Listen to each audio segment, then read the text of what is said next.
Comment faire un rabattage élastique sur des côtes 1-1? Je vais vous montrer une méthode qui est facile et qui donne un très bon résultat. Voici des côtes 1-1.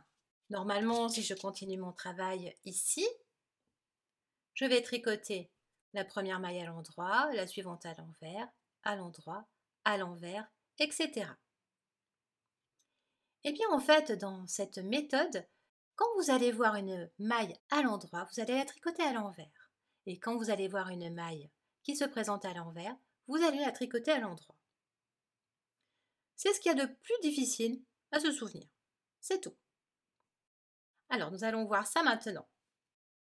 Comment faire en pratique? La première maille se présente à l'endroit. Eh bien, je vais la tricoter à l'envers.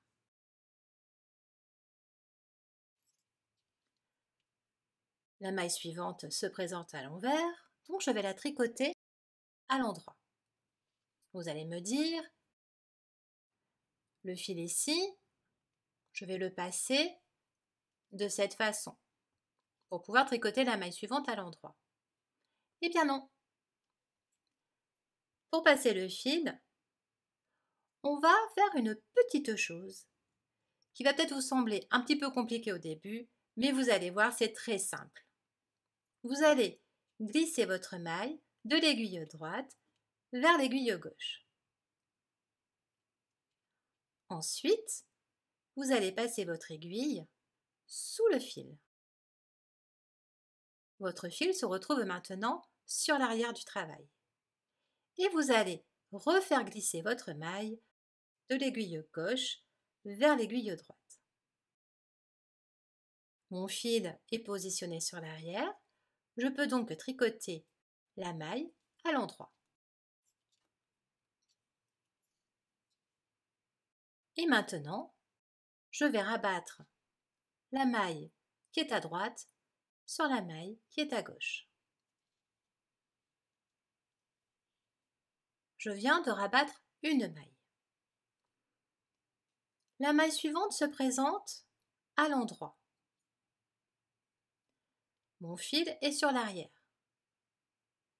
Pour tricoter cette maille à l'envers, on est d'accord, puisqu'elle est à l'endroit, je vais la tricoter à l'envers. Je vais passer mon fil sur l'avant du travail. Pour cela, je glisse la maille de l'aiguille droite sur l'aiguille gauche. Je passe mon aiguille sous le fil. Je repasse la maille de l'aiguille gauche sur l'aiguille droite. Mon fil est bien positionné sur l'avant du travail. Je peux maintenant tricoter la maille suivante à l'envers.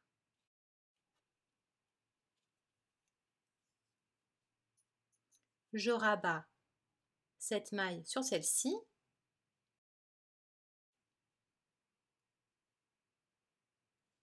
Et je viens de rabattre encore une fois une maille. Et je vais continuer comme ça tout le long. La maille suivante se présente à l'envers, je vais donc la tricoter à l'endroit. Je glisse la maille sur l'aiguille gauche, je passe mon aiguille sous le fil, je refais glisser la maille sur l'aiguille droite, mon fil est positionné sur l'arrière, je tricote la maille suivante à l'endroit et je rabats.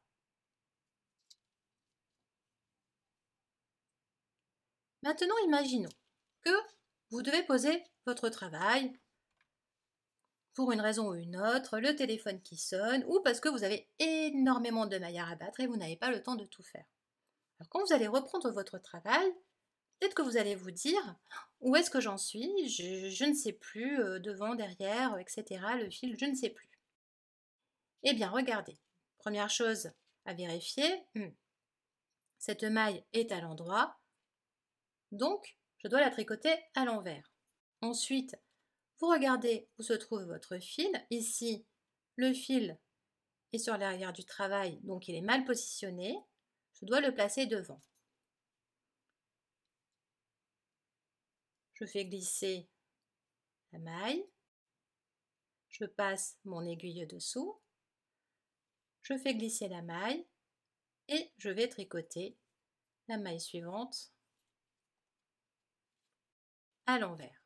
Voilà, et je rabats. Donc je peux poursuivre mon travail. Ce qui est important, c'est de toujours vérifier, en fait, si la maille suivante se présente à l'envers ou à l'endroit. Alors cette technique est très pratique pour les chaussettes. Pour terminer les côtes des chaussettes, c'est vraiment parfait. Et je l'utilise aussi beaucoup pour les pulls. Donc vous voyez, ensuite, en fait, le geste devient automatique.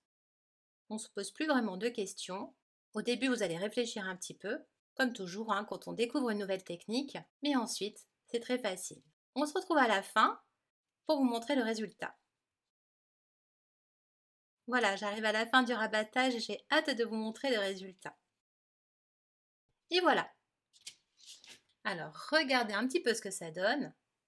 Eh bien, vous voyez, ça donne quelque chose d'élastique.